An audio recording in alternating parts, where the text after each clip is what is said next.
ஒரு boutique style finishing இந்த ப்ளவுஸில் நமக்கு கிடைக்கும். அவங்க வந்து ரொம்ப ஸ்லோவாக கிளாத்தை ஹேண்டில் பண்ணி ஒவ்வொரு ஸ்டெப்பாக அயன் பண்ணி அந்த ஃபினிஷ் பண்ணுறனால மட்டும்தான் டைம். அதனால தான் புட்டிக்கில் வந்து நம்ம கொடுக்குறப்ப நமக்கு லேட் ஆனாலும் ஃபினிஷிங் வந்து அவ்வளோ பக்காவாக கிடைக்கும். சரிங்களா?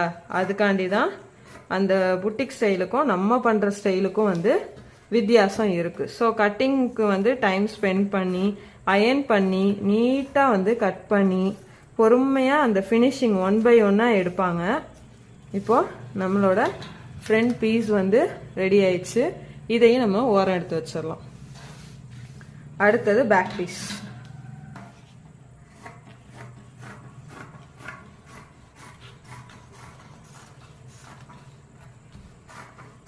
பயப்படாமல் கட் பண்ணலாம் இந்த மெத்தட் நீங்கள் யூஸ் பண்ணுறப்போ. ஏன்னா மூவ் ஆகவே ஆகாது.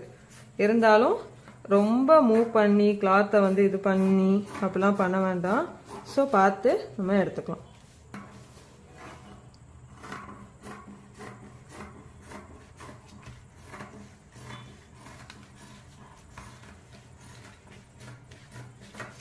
ஓகே, இப்போ பேக் பீஸும் எடுத்தாச்சு. இந்த பேக் பீஸ்லேயும் நமக்கு என்ன எடுக்கணும் அப்படின்னா இந்த நாட்ச் கட் பண்ணிவிட்டு அதையும் இந்த ஹெம்லைன் நாட்ச். ஓகே, இந்த ஹெம்லைன் நாட்சும் நம்ம வந்து கட் பண்ணி எடுத்துக்கலாம். ஓகேவா?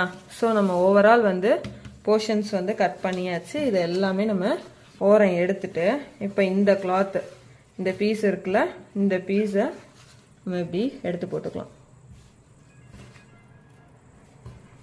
எடுத்துட்டு இந்த பிளாஸ்டிக் ஸ்கேல் இருக்குல்ல, இந்த பிளாஸ்டிக் ஸ்கேல் எடுத்துக்கோங்க.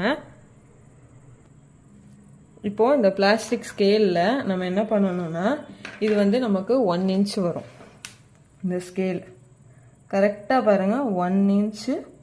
இது கொஞ்சம் அப் அண்ட் டவுன் இருக்குல்ல, ஸோ நான் பேக்கில் எடுத்து காட்டுறேன்.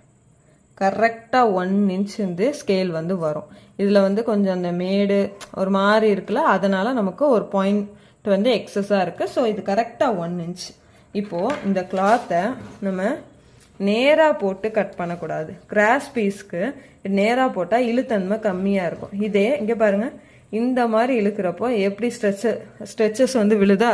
ஸோ இந்த கிராஸ் லைனில் தான் நம்ம என்ன பண்ணணும், நம்ம வந்து பயாஸ் வந்து எடுக்கணும். இது பேர் பயாஸ் எடுத்துக்கலாம்.